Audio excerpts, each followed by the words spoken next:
Nate Taylor. There's one thing, though, that we haven't probably dove too much in, but I'll be honest, we've seen it for the last couple weeks, and I was trying to figure out, Cody, is it like a social media thing?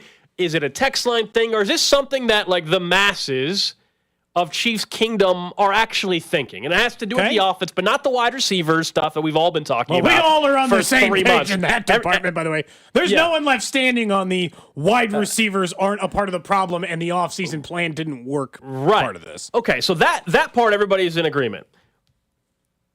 Offensive coordinator Matt Nagy. I have seen it over and over again. A lot of people wondering if he is part of the problem. How much is he to blame for that? I'm curious. I'll ask the text line. I have a feeling where it's going, but 913-586-7610. Are the offensive issues a Matt Nagy problem? Because I'll be honest, I think everybody is to blame in this scenario, no doubt. Plenty of blame to go around. Absolutely. But we have always said, whether it was Eric Bieniemy or others, that this is Andy Reid's offense. Andy Reid's calling the plays. They all game plan during the week, but this is Andy Reid's offense. So just like it was crazy last year, and we did come on the show last year when people were being critical of Eric Bieniemy and said, hey, all nuts. This is Andy Reid's offense. If you're going to blame the offense, blame Andy Reid. The same thing applies here for me. The only exception I will say is something that Nate Taylor, who will join us later on the show, did bring up with us, which is he believes that Eric Bieniemy might have whittled down the wide receiver rotation earlier than what Matt Nagy has or hasn't done. So that part, okay, that might be it. But overall, the game plan, and would this offense be top 5 if they had a different offensive coordinator? I kind of call BS on that, man. I think that there are two areas in which they miss Eric Bieniemy that currently you're not feeling the positive effects of Matt Nagy because they're struggling offensively. I think they do different things well, if that makes sense. The two areas in which they're missing Eric Bieniemy the most. One is offensive discipline. Yeah, he's a hard ass. They are the most penalized team in the NFL, and as we will get to momentarily, turn it over as much as anyone in the NFL. They miss a little bit of Eric Bieniemy hard ass, okay? That's where he benefits. And the other thing I think they're missing right now, and this is not where I would say I blame Matt Nagy. This is where I think Nagy and Andy Reid have to come together, is that Eric Bieniemy, to his credit, was very good at creating plays that mixed up things inside the red zone. He did the Rose Bowl parade play, any of those other, there are probably a handful of plays I can list for you between the regular season and the postseason that were like, oh, it turns out those were Eric Bieniemy plays. That's what they need out of Nagy now.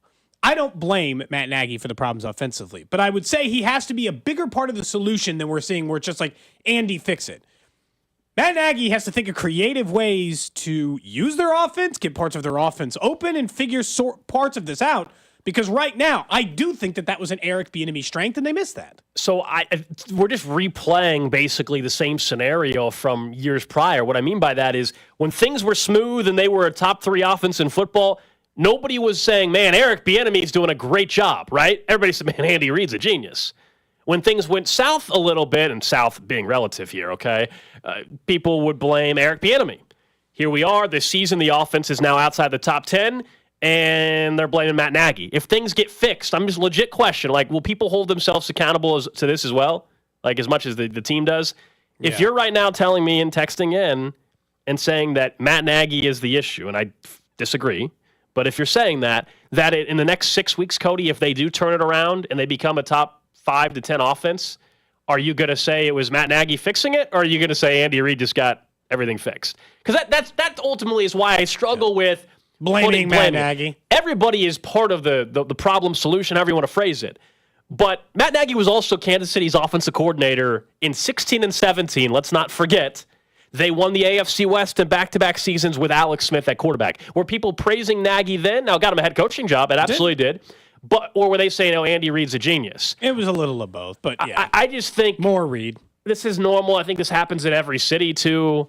When things are going poorly, you blame the OC. And in this case, when things are going great, you say it was all the head coach. And I still think 85, 90% of this offense is Andy Reid. So if you want to say the 10% is the split up between Matt Nagy and then whatever, sure, okay, that's fine. But like this, Matt Nagy being the OC is the reason why this offense is struggling. I call BS on that, and I think it's still going back to the wide receiver conversation and the personnel. I think that the part of the reason that people are willing to entertain this, by the way, the reason why this conversation's come up, and I went back through and I looked for like 5 years of rushing yards per game, and Kansas City ranks this year right about where they ranked last year in rushing yards per game. So if you're going to be like, hey, they're not as efficient in the run game, technically they are right on pace of where they are. They're typically around the 15th to 20th best run team. That's where they are this year.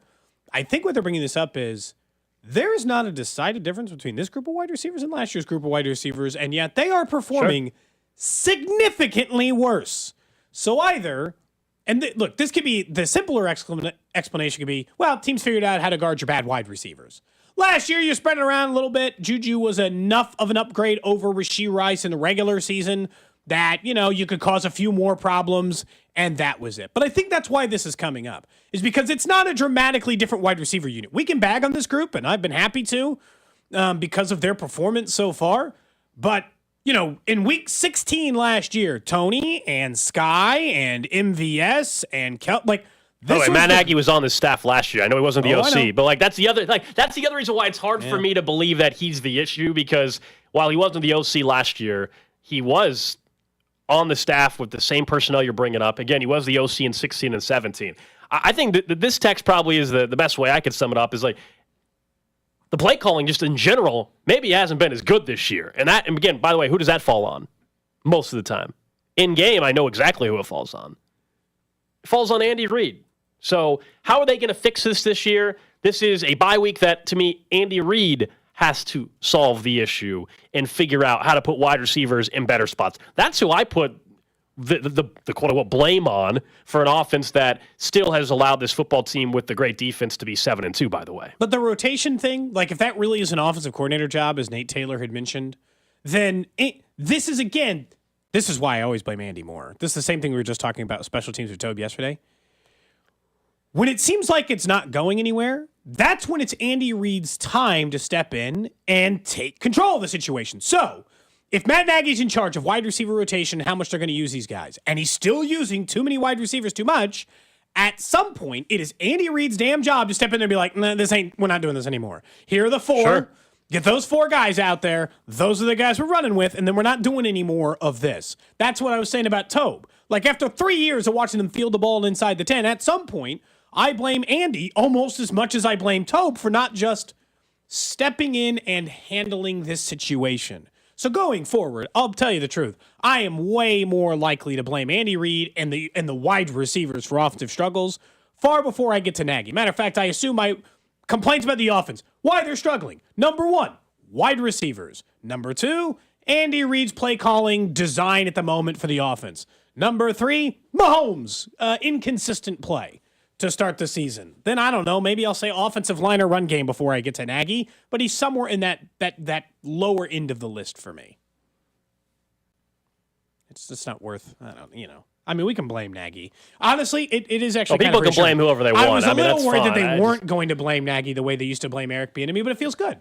It feels good. We're all back in the same thing. Yeah. It's always the offensive coordinator's fault, Yeah, it's Matt Canada's fault in Pittsburgh, although that might actually be true. Also, different dynamic there. Their head coach is a defensive-minded head coach, so he clearly is in charge of the offense, and Matt Canada, and it's a disaster. Yeah, because if the defense was a mess, we'd be much more likely to blame Spags than we would Of course. Well, because Spags basically is his own head coach on the defense. I mean, Andy lets him handle him. By the way, again, Spags has done as good of a job as any coordinator in the NFL this year. He's been on it, and it is effective with this young group, and that's why they're the best defense in football. We'll talk more about this with Nate Taylor in the 1 o'clock hour. Thinking of defense, though, Chris Jones, it's kind of an interesting spot that he's in, right? Because for the first 4 or 5, really 6 games in a row, sack a game, cruising towards those incentives. The last couple of weeks, a little quieter. I'm trying to figure out, is that just that he's just had a couple off weeks, or what I think it is, while we've seen Karlaftis and Mike Dana and Turk Warden start to eat, Charles and Menahue start to eat, is it other teams just continue to focus in on Chris Jones and say, hey, somebody else is going to have to beat us here? Or do you think Chris Jones is not playing as well? I don't think he's playing as well.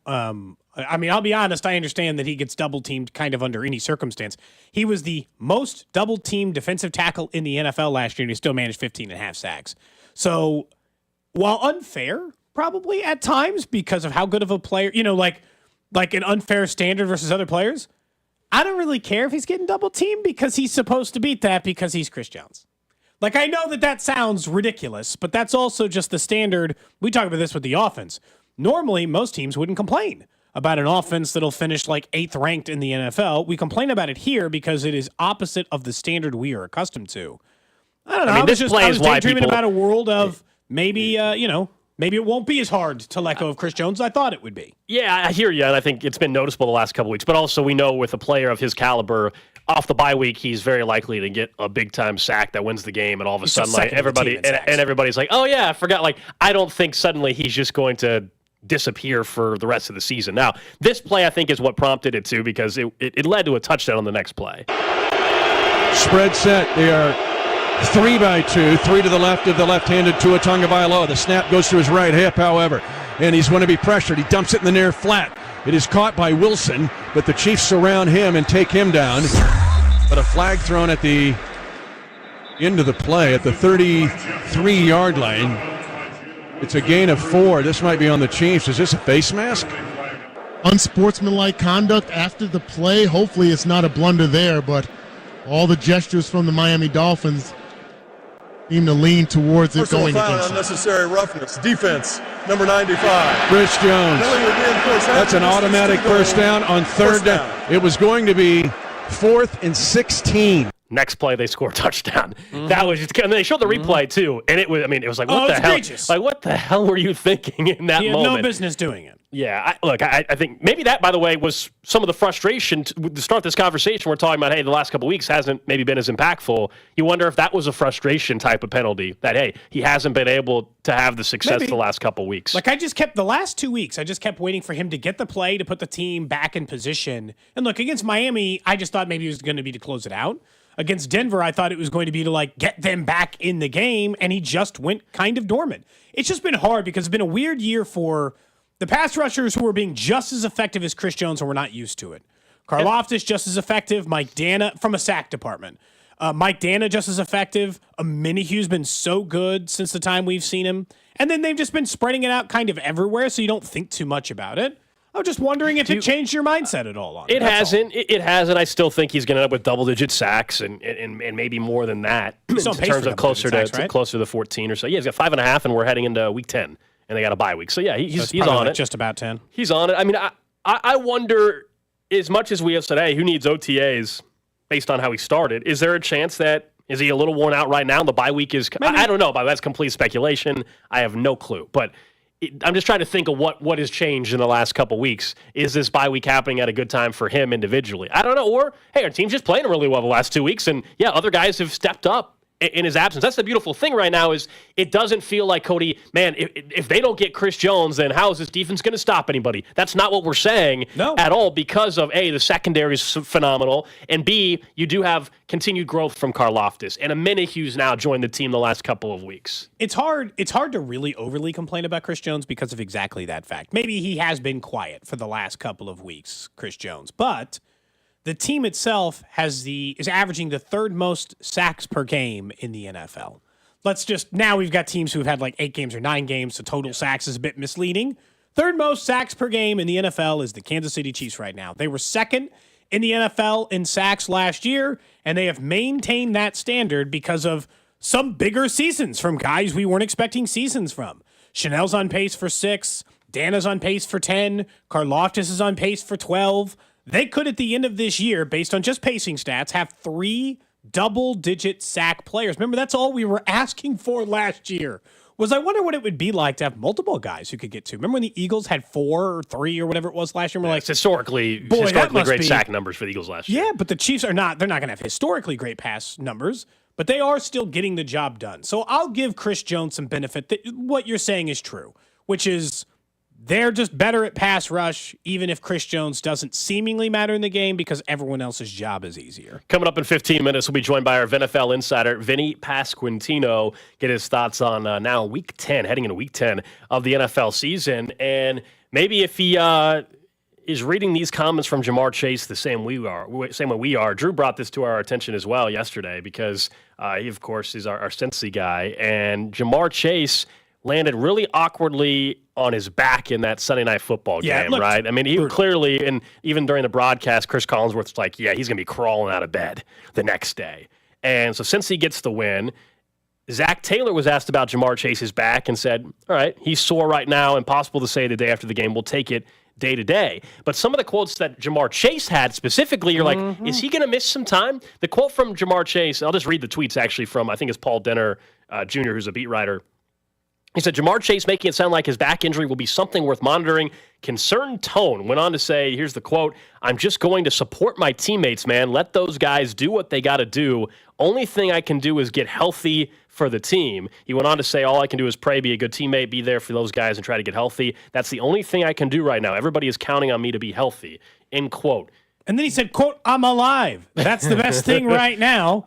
What? It's weird. It's kind of weird. Now, he's one of the best players in the league. We all know that. That offense is clicking now. They're starting to get him and T. Higgins rolling. All of a sudden, for a team that's still, by the way, in last place in their division, Jamar Chase, there's no word for sure if he's going to miss time, but that quote makes it seem like he's not playing this week, right? I'm pretty sure he's going to miss time. I guess the fear I would have if I were Cincinnati, and especially a team that, because of the hole they dug themselves to start the year, can't afford another 2 or 3 game lapse in which they lose 2 out of 3 or 2 in a row because they're, as you pointed out, already still last in their division. I'd be worried that you're missing a few games of Jamar Chase.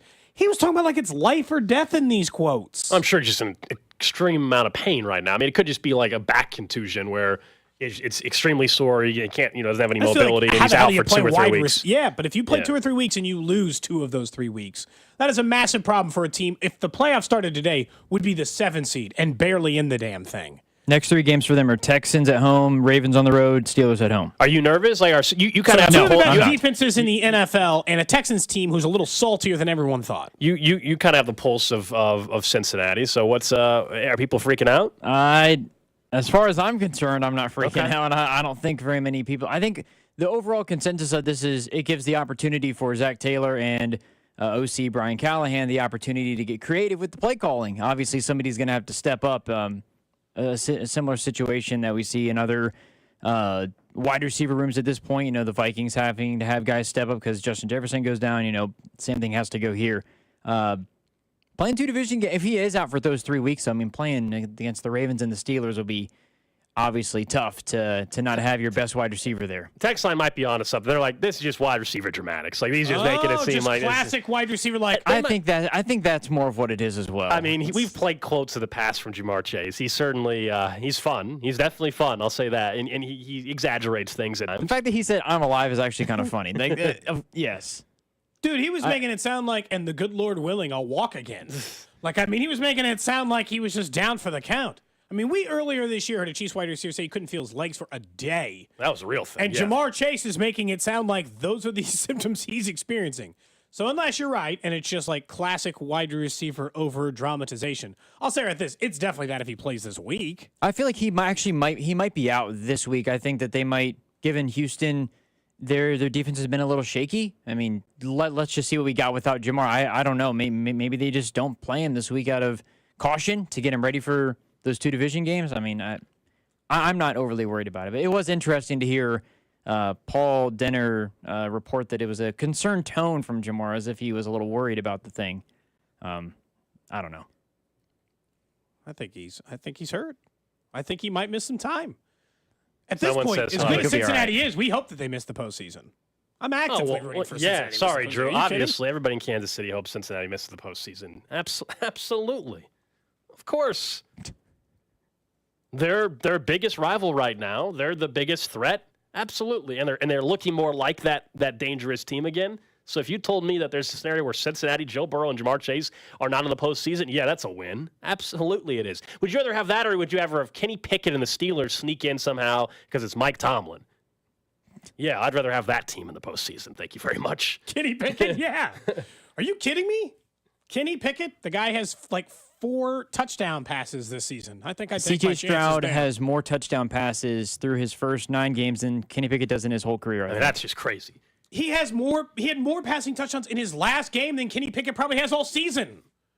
Right? I mean, it's not like I think it's maybe 6-5. Maybe Pickett's got him by a nose. Right? You guys, this guy, George Pickens, should have had a touchdown catch, and he completely just didn't. He had plenty of room to get both feet in. He couldn't do it. I was told George Pickens is just the can't miss wide receiver of all time. Maybe he wants out of Pittsburgh. Maybe that's the move in the future. You guys can get your wish for George Pickens. I'll tell you right now, I'd rather have him than Sky Moore. Yeah, I don't know. For as much as we want to dunk on this, if they offer me a trade straight up today, Sky Moore for George Pickens, I would do a wind sprint to Pittsburgh to make that deal. I'm with you, but also at the same time, I'm with you, but also I think we have this assumption that just George Pickens would be a 1,500-yard receiver in Kansas City, and I just think that's also not accurate. There's a balance somewhere there where George Pickens is extremely talented, and I think right now everybody's at any point would take just about anybody, but we sometimes also inflate it. We just assume that George Pickens, if he was drafted here, would be a 1,500-yard receiver, and I don't think that's correct. No, I definitely don't think that, because that's exactly what we thought of the last time when the Chiefs took all these wide receivers in the offseason. It's so weird because like next year we're gonna have to do this battle because they're gonna go after they're gonna have some other planet. Well, wide T. receiver. Higgins is gonna be a Chief next year. Look, dude, if it's T. Higgins, then I'm not gonna complain. But if they do another one of this offseason of, oh, look at us, we randomly collected a group of wide receivers, it's gonna be easy and fair to be very critical of like, are you sure you got that right this time? Because the last time you told me all these wide receivers are gonna work, it didn't. The most shocking thing about the wide receiver stuff that is so frustrating, Gold, was a point that I really hung on to, like when you and I would go back and forth, and I was less of a believer in the wide receivers than you. The thing that I clung to that like gave me hope the same as anyone else was really all they're asking for is like a hit. They just need one of these guys to be good. How did they go over? How were they wrong on Tony and Sky and MV? You know, like they just didn't get a single hit. That's what's frustrating about it. So unless Rashee Rice can be one of the rare exceptions at rookie wide receiver to really take a big step forward in his rookie year. Don't you I got see high it? hopes for Can't Rashee you see Rice it coming? year, Can't you see it coming? Richie James is going to end up being the missing link this whole time, you know? Richie James didn't get much of an opportunity, was on IR. He's going to come back and he's going to solve all. He wasn't active, right? I don't believe so. I don't know if he officially came off IR yet. They opened the window, but I don't know if he's actually been taken off IR. That's the solution, you know? Right there. I mean, you know what? Honestly, you had to keep all your stock. This is like I still own the Richie James stock. Thank you very much. This is the same, by the way, as Gold being like, you know what? I think Blockbuster could work. Let's put some standalone buildings back in some strip malls, and let's get back to when I could look at a DVD cover, take it back home, watch the movie there, you know what? You and laugh. Get some snacks in the same place. You laugh. That but dream's dead. That stock. You laugh, over. but Richie James with the Giants a year ago had 600 yards with Daniel Jones and that crappy team.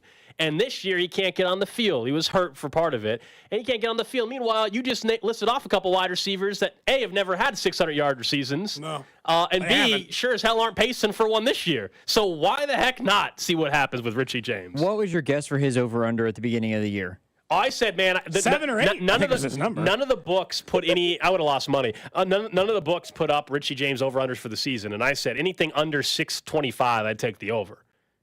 I was all in on Richie James this year. And I still, now seeing the lack of success, I still believe that he can help this team. Let's say he comes back in 2 weeks. You get him for 6 weeks. Do you think he hits 350 or 450? He can't even get on the field right now, so we'll see. I mean, I got to see if they're even willing to. Remember the reports where they were trying to trade him too. So I don't know if he's getting snaps in the future or not. I think he should though.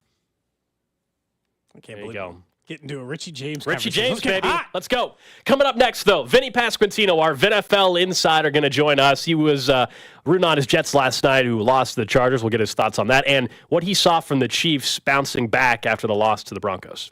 Chiefs fans, it's Jawan Taylor. Don't miss Cody and Gold weekdays starting at 10 on 610 Sports Radio. Brought to you by GAN Asphalt and Concrete. For asphalt, concrete, and parking lot maintenance, GAN Asphalt and Concrete. One contractor, all things parking lot. Trusted in Kansas City.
We asked you about Halloween, and then we saw you dressed up as Pasquatch inside the Royals team store, and we're scaring people. We had no idea that video was coming out. We enjoyed it. Yeah, the beautiful thing about the Pasquatch is I'm not just going to tell you what's going on. It's kind of the whole shtick of it. You got to find out yourself. You got to go search for them. So, yeah, it was cool. Was that your first time donning the costume?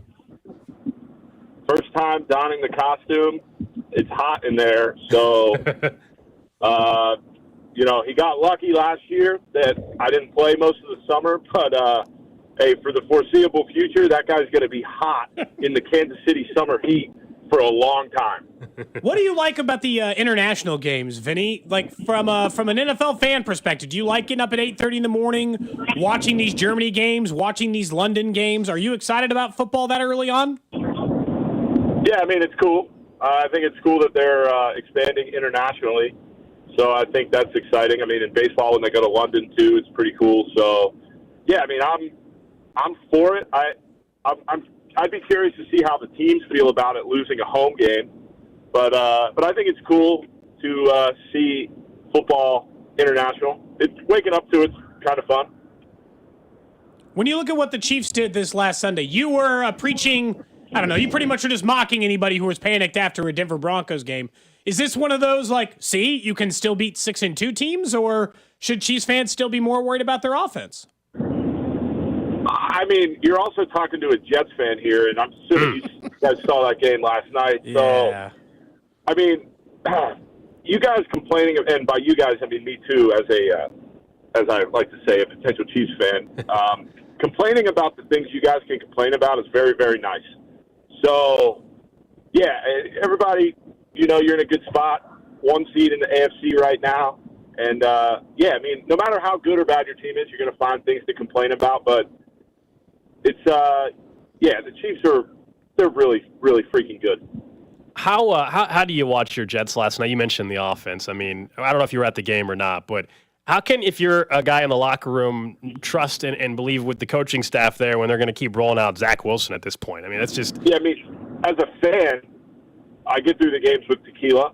If I was a player on the team, if you're on like I say this as you guys know, a diehard, but I also have I'm in a locker room as well. Sure. You're not worried about, you go into every single game with confidence. You believe you can win every single game no matter what. The conversations get had, sure. But you go into every single game. Those are your guys. Those are your teammates. You believe in everybody. And last night was just a tough one. And you could kind of see it coming. Once the punt return touchdown happened, it was tough because you guys are kind of seeing it as a team with a really good defense. And even though you have the best quarterback in the world, your defense has to show up every single time. So if they're on the field 80% of the game, cracks are going to happen. So, yeah, it's just tough. I wish there was a better solution right now, but I'm sure they're working on it. They're still 4-4, still alive technically, and I'm excited for Sunday Night Football next week. Yeah, Vinny. Aaron Rodgers also said that give him a few weeks. He was asked, I think, he was with Derwin James there, and basically like, hey, where are you coming back? And basically he said, give him a few weeks. Is that still what Jets fans believe, or is this just Aaron Rodgers being Rodgers?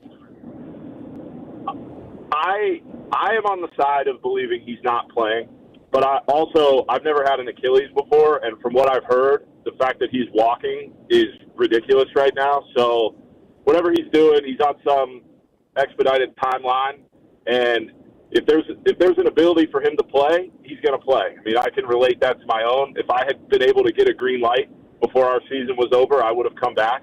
I'm not Aaron Rodgers. I'm not, a sure thing Hall of Famer, but that competitive itch is there for guys, and if he can find a way to get back, he's going to do it to the best of his ability. Vinny, with the firing of Josh McDaniels last week, is this the final nail in the coffin of the Patriots way, which is just now established as Tom Brady was really good for an extended period of time way? Yeah, and to be honest, and again, this is as a Jets fan, so I got to watch this up close. I think it's a little bit insane that people are simply blaming the dynasty on Tom Brady. Obviously, when you have one of the best quarterbacks in the league, that helps. You guys are seeing that right now. But to diminish what Bill Belichick did there is just insane to me. I get that his record outside of having Tom Brady is not great, but I can't imagine that there's a lot of coaches who don't have great quarterbacks have great records. So I hate that, because how are you going to take away from, 7 rings, whatever they won? That's crazy to me. Now, the Patriot way, so to speak, has not really worked anywhere else, but I think that's because he's the mastermind of it all, and he makes it work. So he's obviously one of the best coaches of all time. I think he's getting close to the most wins of all time. Now, doesn't he have the most losses as well? I think so. That comes with just coaching a long time. You know that works. Right. So to diminish him feels ridiculous, but yeah, I mean, you look at the Andy Reid coaching tree and it seems to be flourishing in different places, but I also think that's because he's a offensive coach teaching offensive minds, but it hasn't all worked out. I mean, Matt Nagy's back in Kansas City, right? He was in Chicago for a few years, so yeah. Bill Belichick's a good coach, guys. That's my hot take for the day. Make sure, Drew, go ahead and clip that. Vinnie Pasquantino says Bill Belichick is a great coach. We'll get to that. I said good coach. Good. Oh, good. Even more controversial. Yeah. Yeah. Perfect. Yeah. Perfect. Real quick, we'll get to this later in the show today. I don't know if, being the fact that you're a big league ball player, I don't know if you can do this frequently or not, but are you a fan of the the pop-up bars around the holiday time? You know, like a venue will turn into a bar for like 3 weeks. To be honest, I don't know what you're talking about. Really? Oh. You know, like they might do like a Mario Brothers theme bar where it's open for a month and it's all got Mario stuff on the inside of it. Yeah, I mean, I'm pro. Sure. I'm pro that. I have nothing against it. If people are having a good time, I'm all in for it. You guys know me. Yeah, the Chiefs are turning what they're called the penthouse above, basically it's right by the press box, into a pop-up holiday bar, and then there's other places around town that do it as well. So I didn't know I guess Nashville is just a party all the time. Vinny doesn't need pop-up bars. Yeah, sure. Let's go with that. It's nothing to do with me staying home most of the time, but yeah. I'm in. I'm pro holiday bar. All right, man. Appreciate it. We'll check in next week. Yep, sounds good. Thanks, guys. There you go. Vinnie Pasquantino, our VNFL insider. We'll get to that pop-up bar discussion later on in the show because the Chiefs announced one. I didn't know. Is that I figure that's something that takes place everywhere, right? Little pop-up bars? Yeah, I'm assuming that is pretty common across the country. Okay. Just sounds like Vinny doesn't hit him up very often. That's all. Fair enough. He's not obligated to do so. That's just a question. Vinny is the most level-headed because anytime you have panic about your team, the exact person you should talk to is Vinnie Pasquantino. Because a lifetime of being a Jets fan has softened his fear over normal, regular team problems so far down that you can't possibly lose it. You know, when you're like, hey, Vinny, offense is strong. He's like, you're 6-2, right? Mahomes is still your quarterback and you got one of the best defenses in football. Turns out you'll probably be fine. And you're like, well, when you say it does kind of make sense that way. And that's because he's watched his team be so bad for so long that he's not going to commiserate with you on first world problems from a football standpoint, which is, again, really what the Chiefs have. Let's face it, for as many of the problems they've had, Gold, they are still, by all standards, the absolute model of the league. And of course. So their problems are relative to everyone else's. Bill Belichick's a good coach, guys. Yeah, he is. He's a very good coach. Thinking of places to watch games and all that. Don't forget Sunflower Showdown later on this month. KU State at Jefferson's, which of course has been voted favorite wings in Kansas City by the Kansas City Star. You can go to the Lenexa North Kansas City location. Every customer that walks through the door is going to be entered to win free wings for a year. Got to be there on the Saturday of game day when KU and K-State take on each other later this month. Plus $2 off all pitchers during the game at both the Lenexa and North KC location. We'll get to the trash today here in about 6 minutes or so. You mentioned first world problems, if you will, with this football team. One thing, though, that is surprising probably for a team that's 7-2, though, is the turnovers. We had a discussion about this a week or so ago, before the Broncos game, actually, about how they, at that point in time, were like 7th in the league in turnovers. It's gotten worse. They're now second. Second in the league, only to the Chicago Bears. You never want to be linked to the Chicago Bears in anything, really. Justin Fields, first off, is a turnover machine, and since then, they've been starting Tyler Bagent. So that's a team that you would safely assume is going to turn the ball over a fair amount. They haven't even had their starting running back a good majority of the year. So, yeah, they're going to turn it over. Second in the league, This is their real issue. Like the wide receivers, look, there's limitations, and no one's trying to deny that. But if you're asking yourself, in 6 of the 8 games, how are the Chiefs only scored 24 or less points in 6 of the 8 games? That's not the Chiefs. That's not the team I know. How are they 12th in scoring? Well, probably because they're just giving away free possessions all the time. They have 17 turnovers in 9 games. They're averaging almost 2 full turnovers per game, possessions that go to waste. If they scored on, and the Chiefs score a touchdown on about 25% of their possessions, so just do the math here. If in those 9 games they had gotten an extra 7 touchdowns, this would be the, 5th ranked offense in the league? 6th ranked offense in the league? They'd still have problems. They'd still have wide receivers who can't get open. But Gold, they'd have a whole lot more points to show for it. This is a real problem for them. Something that is at the least solvable too. Stop throwing bad interceptions. Mahomes has a few bad interceptions this year. And he has been more careless with the ball in the pocket from a fumbling perspective than I'm used to. I think the interceptions, we briefly mentioned it yesterday when we were talking about this wide receiver room, but I think that's where the frustration comes in. Like how frustrated you have to be, even if after the games, right, he's going to say that he trusts the wide receivers and that they're going to get this thing fixed and all that. I'm sure in game we've seen it, right? There's a lot of frustration there. And so when you're frustrated, when you're used to being able to have all this success week in and week out offensively, and now your offense is not moving nearly at the clip that it was, you're going to get frustrated with that. Are you forcing some passes? And I still think that's what's been the cause of most of these interceptions this year for Mahomes. Like that he's just frustrated. The interceptions are because he's holding the ball too long, and I could probably put that on wide receivers too, right? He's been holding on to the ball longer, standing back in the pocket later. But that also means that if you know that about where your game is, when you go back and study the tape during this bye week and work on the things that you think are the biggest problems for your team, that should be at the top of the list. No, you can't hold on to the ball as long as you're holding on to it. One thing I would point out about this stat that should, again, give you some reassurance is he had a lot of interceptions to start the year last year through 9 games last. He finished the season with 12 interceptions. Through 9 games last year, guess how many interceptions he had? 8. Same amount he has now. So, I mean, there is no functional difference for the number of interceptions he's throwing now versus what he was throwing with a similar wide receiver crew last year. He had thrown 8 through 9 games. He's thrown 8 through 9 games now. He only threw 3 more interceptions the rest of the way last year, or 4 more interceptions the rest of the way last year. No reason to think that that can't be the case. And 3 of those, by the way, 5 more. 3 of those were in a single game last year, just so you know, against Denver. So you would think that those are going to reduce. But I also think that maybe that's with all this route running stuff with the wide receiver stuff. At some point, it is on you guys to be in the right spot so he's not just guessing where the ball's going. Trash of the day. I got a couple, actually, today. Let's start with one in Connecticut. Cody, you're the only one that has kids on this show that we know of. Drew? Anyway. No, I do not have kids. Just checking. Do you know of? Or are you 100% sure? I am 100%. Are both of you 100% sure? Someone's not going to show up at your doorstep one day and be like, this is little Alex Jr. I don't know why in this case they kept you out of the loop, but they named him Alex Jr. Yeah, that's also would be really weird. I am 100% sure. But it has to do with a dad in Connecticut who went to the store. Went to the grocery store. Okay, nothing wrong with that. Go get some stuff. Well, the problem is he called the cops to report that after he went into a grocery store, he went back to his car and his kids weren't there. You're thinking, oh my gosh, somebody kidnapped your kids. I mean, or that whatever, is legitimately right? one of the worst possible fears you can have. I'm sure. But it it's turns like in a out moment when you can't find your child. Turns out, Cody, though, he called the cops. The kids weren't in his car because, well, you forgot your kids at home because he was drunk. No. So he called him on himself, basically, to the police. He was drunk. He was driving drunk to the grocery store.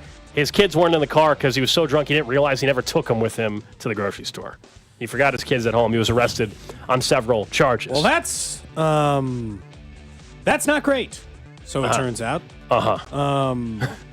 I would not recommend going that path. And also, it's just do you take your kids, like when you guys go to the grocery store, do you take the kids, or is it much easier for one of you to stay home and be like, hey, you go do the grocery shopping. We're not lugging the kids all the way out to the grocery store. Sometimes everyone goes together. Sometimes just one of us goes. But you'll take the whole family. You'll all walk the whole aisles together. Oh, that seems like occasionally. I mean, we did that as kids when we were kids. I know, but that seems like a pain in the rear. That seems like that grocery trip's taking 2 hours. My kids still like being, even though my kids are way too old for it, they still like being in the cart. Well, yeah. They like sitting in the back of the cart. So I'll just let them take them. Sometimes we'll take 2 carts.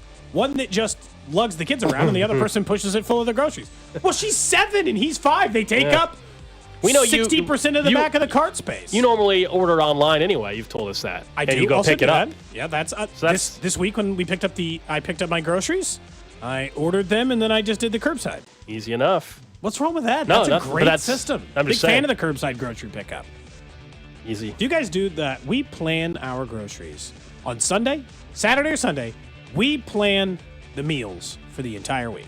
I plan dinner for the whole week. You're asking the wrong Sunday guy here. through So I'm legit asking. Tomorrow will be chicken bacon ranch Alfredo casserole, leftovers the day after, chicken tenders and rice on Thursday, lasagna and salad on Friday.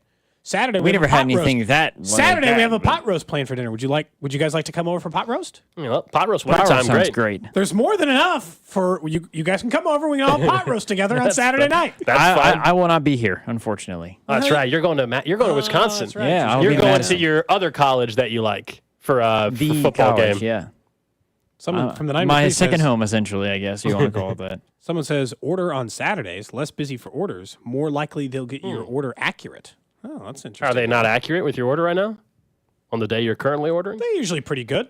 There's some hit or miss moments, but for the most part, I'd say they hit it. The last trash of the day is just two dumb criminals. Two thieves got in trouble when they returned to the scene of the crime. Genius there. Two individuals in Florida stole an old lady's wallet at a Walmart, used her credit card to buy $2,000 worth of stuff. Then $2,000? Yeah. Then they got arrested when they came back the next day while cops were there investigating the theft at the Walmart. Yeah. Idiots. That's if you steal someone's wallet. I got more. I mean, there's so many good ones. I'll save some for the rest of the week. I'll just be honest. If you're stealing someone's wallet, you know what kind of risk you're running? Do you think that they got just $2,000 lying? You stole someone's wallet from Walmart. You're just hoping they got $2,000 in their bank account to cover $2,000 worth of groceries. Also, do you have a big freezer? I'll say no. They stole the no. I don't think they bought the stuff. They stole the wallet from the Walmart. Left. I don't know if they went necessarily bought groceries with it or whatever. Just $2,000 worth. Wherever. Of stuff. I don't know where and they then went. returned right back to the Walmart. I don't know why they did that. That's just idiotic. Let's talk about other things that happen in life. I'm considering becoming a. Oh boy. I'm considering becoming a deep freezer guy. You want a freezer chest? I'm considering taking my plan for dinner further, where like you want to buy a cow. I want to do that, but also like I want to one day a year make like 5 gallons of pasta sauce and then prep it and freeze it so that I can have it throughout the year. It's cheaper, tastes better. It's not a bad idea, actually. A jar of pasta sauce is kind of expensive. I get why people... I'm thinking about becoming borderline a food prepper. I'm thinking about doing this stuff in bulk. I get why people will go in and buy a whole cow or whatever. I've heard that. That makes sense to me. I get why people decide to do that. You got a deep freezer. It's good. You can go in with a neighbor or a family member, and it can be way more cost effective. The idea, though, of making 5 gallons of pasta sauce in advance, I just for you and your family. That is interesting. That's what I don't. That's what I can't get over. The meat part, totally get it. I can't get over just making a bunch of pasta sauce for you and your family 6 months in advance. How often do you eat pasta? Like throughout the week, like twice? No, probably not twice. It might be a twice a month thing. Oh, so this is going to last a long time then. Well, is what you're I want planning it to on. last a year. I want it to last the whole year. Someone says if you're doing sauce, you should just can it. Fine, I'll can it. I don't really care how I prep it. I'm just saying I want to prep my own sauce. That's all. I'm in my own like chicken and beef stock. I'm seriously considering moving into this realm of my life. What makes you know that old meme where it's like when you turn 40 years old, you have to accept you have to either start golfing or really get into like World War II. I've decided that instead of those two options, I'm just going to start making my own chicken broth. I expect you to have your own YouTube channel. Like I'm surprised that wasn't yourself. I'm surprised that wasn't Cody's idea with our show fund. We're just going to start pre-making 5 gallons of pasta sauce and selling it to listeners. That's not my current business. Cody and Gold, C&G pizza? No, C&G sauce. Well, we could start in the prepared foods. Normally it goes the other way. Normally you start a restaurant and then get into prepared foods. Maybe we reverse engineer this. Is there one small local grocery store or bodega type shop that is willing to carry C&G pizza? And also, how much licensing do I need? I'm assuming, again, I need some sort of like health inspection. Yeah. At some point, my ideas require a lot of government oversight. Well, yeah, you don't want to accidentally get green onion inside the pasta sauce can when someone opens it up. That's fine. Well, not if they want it. Not if they want it. Not if they don't want it. You gonna trademark the name as well? That also costs. True. Yeah, a lot of people saying they do half a cow every year for that totally makes sense to me. Yeah, I do want to get in on that. I'd like a quarter that cow. makes a lot of sense. You go in with another family or whatever, or friends, and yeah, that makes plenty of sense. All right, that's the trash of the day. You're on Cody and Gold. Up next, we get right back into the Chiefs. One player that I'm not so sure anybody was thinking about keeping around for a while, but his play has at least me reconsidering. I'll tell you who it is next. Chiefs fans, it's Scott Moore. Don't miss Cody and Gold weekdays starting at 10 on 610 Sports Radio. Brought to you by Gann